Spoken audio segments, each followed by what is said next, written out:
Good day, ladies and gentlemen, mga kaibigan. Alam niyo po ba, di ba nagkaroon ako ng application sa GHA, yung AXA GHA Medical Insurance Plan na merong 100 million peso benefit limit, annual benefit limit na 100 million peso. Of course, sabi ko nga, hindi naman natin mauubos talaga yon, di ba? Pero ang maganda kasi sa plan na to, sa card na to, mga kaibigan, you can use this hanggang age 100.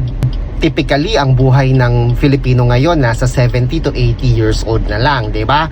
Pero kung abutin tayo ng 100 years old, yan ang maganda. Kasi we can use the GHA by AXA na card, health card, mga kaibigan, hanggang age 100. 'Di ba? Napakaganda niya, mga kaibigan. At alam niyo ba, dumating na po yung ating AXA GHA policy contract. Oh, 'di ba? Dumating na po, mga kaibigan. Inopen ko po siya at sobrang excited ako. Hinanap ko kagad yung GHA card. And to my surprise, wala yung GHA card, no? Wala. Hindi ko makita. Binuksan ko na, binulat-lat ko lahat. Wala. Wala talaga. Nag-email kagad ako sa AXA Philippines. At ang reply sa akin ng AXA Philippines, meron nga daw po silang delay sa production ng GHA card ngayon.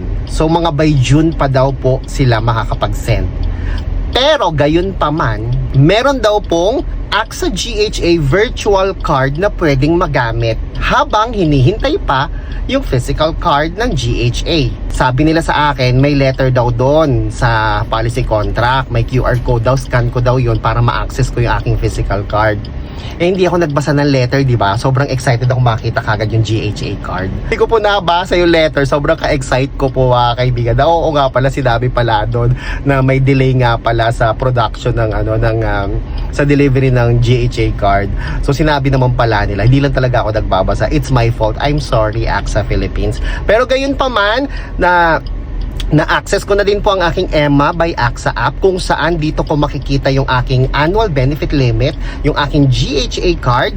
Kung kailanganin ko man magkaroon man ng emergency ngayon, wag naman sana, or ma-hospitalize man ngayon, wag naman sana, habang wala po yung physical card ng AXA GHA in partnership with MaxiCare, eh pwede kong magamit yung virtual card ng AXA GHA. Alam niyo ba ang ibig sabihin ng GHA? Global Health Access. O, diba?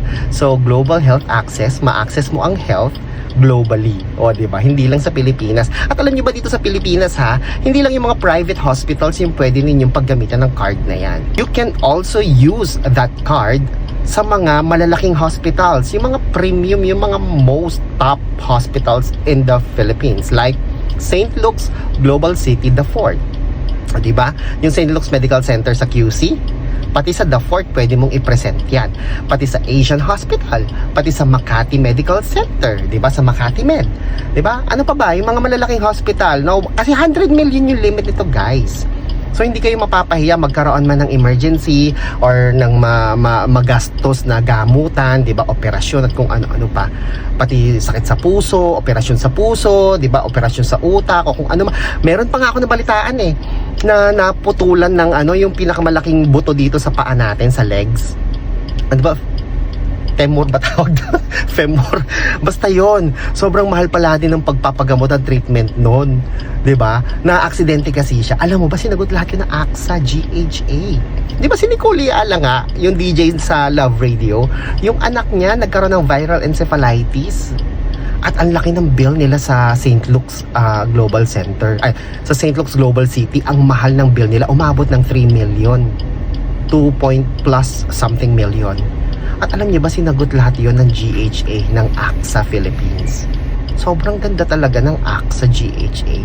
Noon ko pa gusto talaga yung AXA GHA na yan, Kasi hindi naman natin alam kung kailan tayo magkakasakit o kung magkakasakit ba tayo. At kung magkasakit ba tayo, hindi natin alam. Promise. Kaya kung kaya mong paghandaan, di ba? Why not? Paghandaan nyo na po, mga kaibigan, ng AXA GHA. Kung kaya nyong mag-avail ng plan na to, mag-avail na po kayo. Sabi nga nila, it's better to have it and don't need it rather than needing it and not having it. Diba?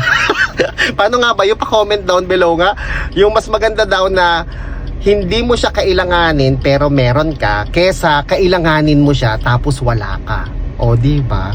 So, yun lang naman mga kaibigan. If you want to know more about this kind of plan ng AXA GHA Global Health Access in partnership with MaxiCare, just send a message to me.